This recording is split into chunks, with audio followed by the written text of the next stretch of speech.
was the kind of woman who never settled for less. She believed in fairy tales and perfect endings. Growing up in a small bustling town in Nigeria, she watched her parents' humble marriage and promised herself to marry someone who would give her the life of her dreams, comfort, luxury, and happiness. She wasn't about to marry a man without ambitions, and because of that, many suitors came and went. "You are too picky, Jane," her friends told her. But she would smile and say, "I deserve the best." She rejected all the men that came her way. Jane was hardworking and smart, and she believed she would find someone just like herself. She wanted a man who had his life together. "I have lived in this village all my life. I need a man from the city who is refined and well-to-do," she said. "I am a queen and need to be treated as such. All the men in this village will just turn me into a farmer if I marry them. I will wait for Mr. Right. Tall, dark-skinned, handsome, and rich." That was Jane's dream. Then one day, Charles walked into her life. He was everything Jane wanted: handsome, charming, and smooth-talking. Charles seemed too good to be true. He boasted of mansions in Lagos, high-paying businesses, and connections with the wealthy men. He painted pictures of a life Jane had only seen in movies. He promised to make her the queen of his empire. Jane was blown away. At last, here was the man she had been waiting for. She married him in a grand ceremony, filled with friends and family. But the first hint of trouble came on their way to Lagos. The drive to Lagos wasn't what Jane had expected. Instead of a luxury car, they took an old bus that smelled of dust and diesel. "Where is your car, Charles?" Jane asked. "My darling, my driver had an emergency," Charles said. "Don't worry, when we get to Lagos, you will see everything." But Lagos wasn't the sparkling city of dreams Charles had described. Instead of pulling up in a mansion in Lekki or Victoria Island, they arrived in a small house at Ajigunle. The walls were cracked. The whole place was overgrown and smelled of stale water. Jane stared at the house in shock. "What is this, Charles?" she said. "My love," Charles began, "this is just temporary. The main mansion is under renovation." Jane's heart sank, but she convinced herself to be patient. Maybe he was telling the truth. The first week of marriage was a rude awakening. Charles spent his days lying on a torn sofa, watching old Nigerian movies and eating eba with watery soup. The businesses he had boasted about were nowhere to be found. Jane tried to wake him up early to discuss plans for their future, but he would roll over and say, "Jane, relax. Why are you stressing me? I'm thinking of ideas." Meanwhile, Jane woke up at dawn to fetch water, clean the house, and cooked meals. But Charles barely helped. One day, Jane asked him to fix a broken window. He spent hours inspecting it, only to say, "This kind of work needs a professional." Days turned to weeks, and Jane realized that Charles had no plans of finding a professional or fixing anything. One morning, she confronted him. "Charles, you lied to me. Where are the mansions, the businesses? You promised me a better life." Charles looked at Jane and said, "My dear, marriage is about patience. Do you think Dangote became rich in one day? Give me time." Jane decided to take matters into her own hands. She used her savings to start a small business selling fabrics in the market. Every morning, she would wake up, prepare breakfast, and head out. Charles would sit at home, complaining about the noise of the street hawkers and asking for extra portions of food. Charles wasn't just lazy, he was dirty. He could leave a plate under their bed or on the bed and sleep beside it. Sometimes, Jane would complain about his smelly armpit because he doesn't bath. She had to clean the house almost all the time, and bathing was a battle between them. One day, Jane came home early and found Charles dressed in an expensive suit. Her heart jammed. Finally, did you get a job? Charles looked at her. Yes, I told you I'll take care of everything. For a few weeks, he left the house every morning, looking sharp and confident. But something didn't add up. Jane noticed he never brought home any money. When she asked him, he said, "We are still in training," or "the company pays monthly." But 2 months down and Charles never brought home anything. He would take money from Jane for transportation to work and back. "My queen," he said, "when my salary finally comes, I will spoil you. I will take you to New York for this year's Christmas. You deserve it." But in 4 months, there was still no salary to show. Jane was suspicious, so she decided to follow him one morning. She followed him and watched him from a distance. Her heart was pounding. To her shock, Charles walked straight to a friend's house, where he spent the entire day playing cards and sleeping. Jane was angry. That evening, she confronted him again. "Charles, I followed you today. You are not working. You've been lying to me all along." Charles looked at her in anger. "So you don't trust me?" "Jane, after everything I've done for you." "Done for me?" Jane said. "You've done nothing but to eat, sleep, and lie." Charles wasn't happy about the way Jane spoke to him, but he said quietly, "I'll change." That night, Jane sat at the edge of the bed, staring out of the tiny window into the moonlight street. Charles had gone to bed without saying any word to her. His back was turned against her like a fortress. Her chest felt heavy with anger and betrayal. The man she had imagined as her prince had become a burden, one she wasn't sure she could carry any longer. Yet, deep inside, a stubborn part of her refused to give up. Maybe he would change. Maybe he just needed the right push. The following morning, Jane decided to test him. "Charles, I've spoken to a friend who knows of a job opening at a logistic company. The pay is decent and the hours aren't long." Charles scratched his head, pretending to be in deep thought. Logistics, you say? You know I'm more of a businessman, Jane. But it's okay. Let's see how it goes. A week later, Charles had a job as a warehouse supervisor. Jane allowed herself to hope again. Each morning, Charles dressed sharply in his second-hand suit and left the house, whistling like a man on a mission. But the cracks in his story soon began to show. For one, he still came home empty-handed, claiming his boss hadn't paid him yet. Secondly, Jane noticed that he never seemed tired after work. And then there was the matter of his unusually smooth hands for a man working in a warehouse. Jane became suspicious again. She spoke to her friend who had recommended the job. "How is Charles doing at work?" she asked. Her friend looked at her in confusion. "What do you mean?" "Charles didn't show up after the first day. He said the work wasn't his type." Jane's stomach dropped. She felt the anger building up again, but decided to catch him red-handed instead of confronting him outright. The next morning, she followed him once more, hiding behind trees and dodging curious looks from the vendors. Just as before, Charles strolled to his friend's house. This time, she boldly walked in after him. There he was, seated comfortably on the floor, with a plate of fried plantain in front of him, laughing as he played cards with his friends. "Charles!" Jane mentioned his name. He froze, and the plantain in his fingers fell off. His friend walked out quickly. Charles stood there, trying to recover his usual charm. "Jane, my love, what a surprise.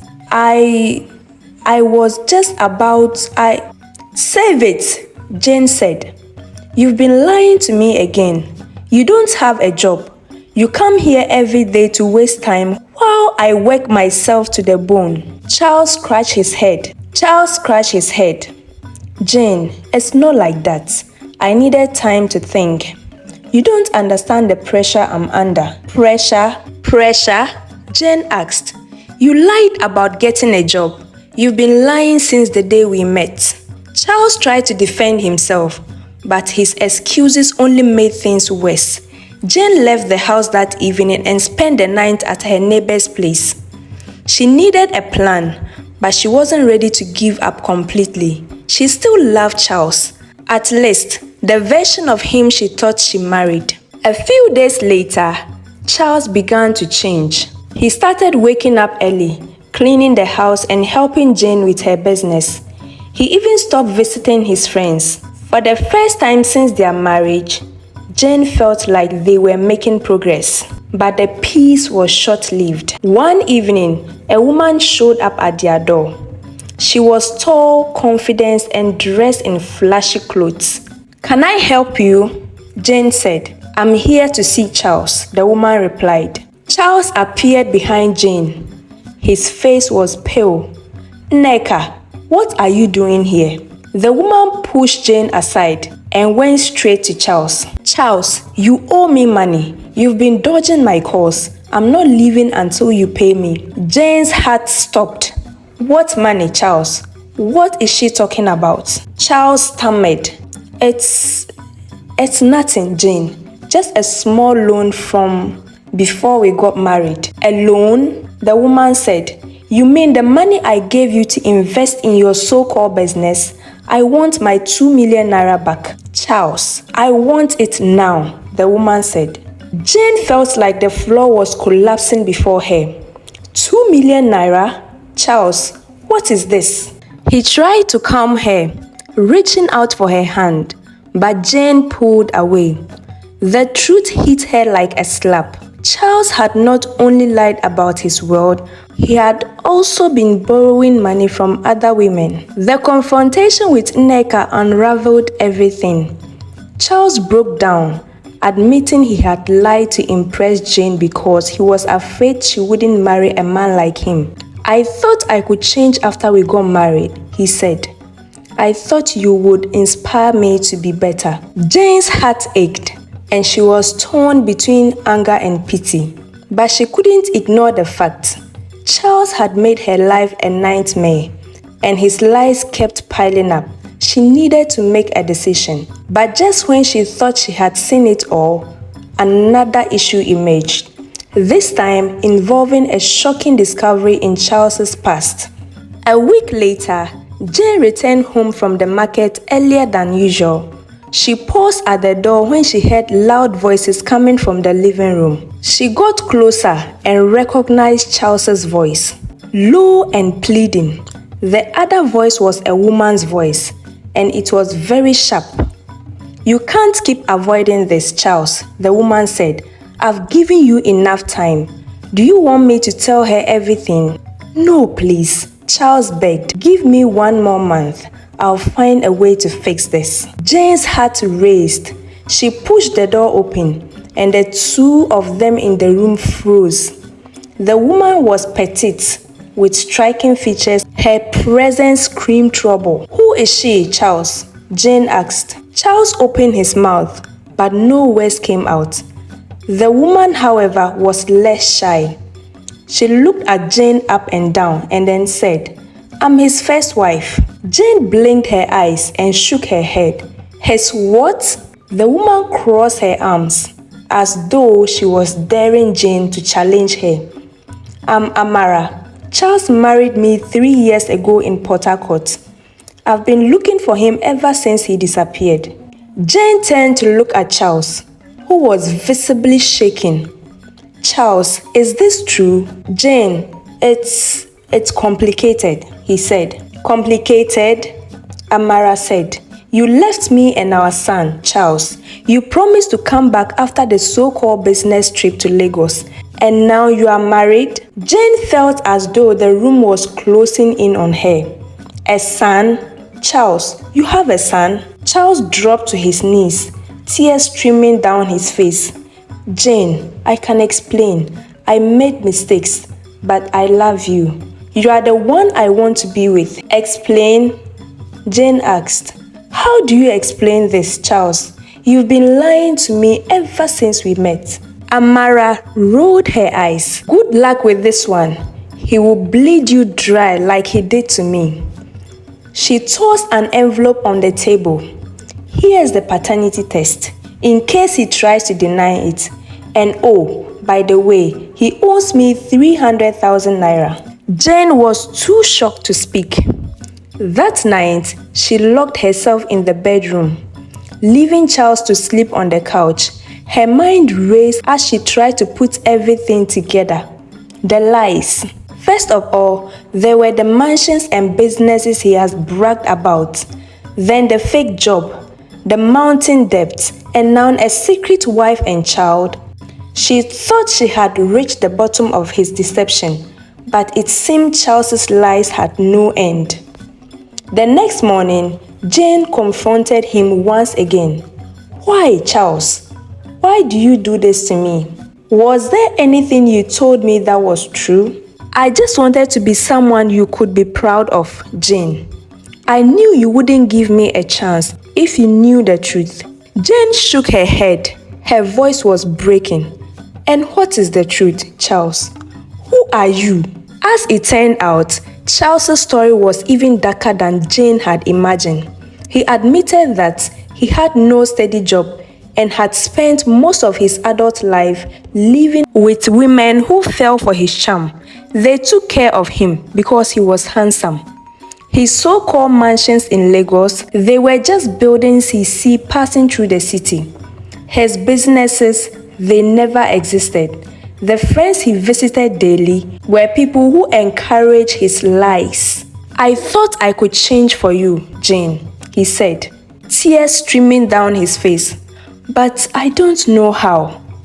Jane stared at him, her heart torn between pity and anger. "You don't know how, or you don't want to."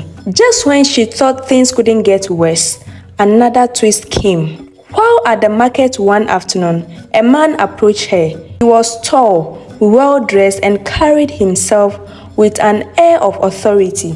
"You must be Jane," he said. Jane looked at him. "Yes, and you are?" "I am Femi. Charles owes me a lot of money," the man said. "He borrowed 500,000 naira from me last year, claiming it was for a business deal. I've been trying to track him down ever since." 500,000? Jane said. Femi nodded. "He's a smooth talker, but don't let him fool you. If he doesn't pay up soon, I'll take legal actions against him." Jane returned home that evening. Her mind was racing. She confronted Charles yet again, and this time he didn't even bother to deny it. "I was desperate," he said. "I needed money to keep up with my appearance." "Appearance?" Jane said. "You've dragged me into your mess, Charles. How many more lies are you hiding?" Charles lowered his head. He was unable to look at her. "I don't know. I've lost track," he said. Jane stared at him in disbelief. For the first time, she realized Charles wasn't just a liar. He was a man completely incapable of taking responsibility for his actions. But the final blow came a week later. Jane received a letter in the mail, an eviction notice. The house Charles brought her to wasn't even for him. He had been squatting there for months without paying rent. The landlord had had enough and was kicking them out. Jane packed her bags that night. Charles begged her to stay, promising once again to change. But Jane's mind was made up. "I gave you every chance, Charles," she said. "But I can't keep living like this. I deserve better." And with that, she walked out, leaving Charles behind in the wreckage of his lies. Little did she know her departure would set off a chain of events that will reveal darker secrets about Charles's past and force her to confront her own choices in ways she never expected. Jane's departure was both a relief and a wound. She returned to her parents' house in her hometown, feeling broken but determined to rebuild her life. For weeks, she avoided calls from Charles, who bombarded her with promises to change. She ignored him, but focused on expanding her fabric business and regaining her peace. One afternoon, As Jane was arranging her stall in the market, she noticed a commotion nearby. A group of people had gathered, whispering and pointing in her direction. She frowned, and there was Charles, standing at the edge of the crowd with a loudspeaker in hand. "Jane, my darling," Charles began, with his voice echoing across the market. "Please forgive me. I've changed. I've gotten a real job, and I promise to take care of you this time." The crowd started laughing. Jane froze for a moment. Before she could respond, Charles dropped to his knees, holding up a bouquet of flowers. "Jane, please give me one more chance." Jane was so angry. She walked up to him with a calm face and a sharp voice. "Charles, this is not a Nollywood movie. Get up and stop embarrassing yourself." "But Jane," Charles said. "You had your chances, Charles. This is over. Go back to Lagos or wherever it is you've been hiding, and leave me alone." That night, Jane reflected on her journey. Charles had been a nightmare, yes, but he had also taught her something valuable: the importance of trusting her instincts and knowing her worth. She realized that her obsession with finding the perfect man had blinded her to the importance of honesty, character, and hard work. She threw herself into her business, which flourished beyond her expectations. Not long after, she was managing multiple stores and even hired staff to help her. Success brought her joy and independence, things she realized she had been looking for all along, not in a man, but within herself. Meanwhile, Charles's life continued. His lies finally caught up with him. He spent his days drifting from one failed scheme to another, haunted by the life he could have had if he had been honest from the start. Years later, Jane heard through the grapevine that Charles had been arrested for fraud. She wasn't surprised by the news at all, neither was she affected.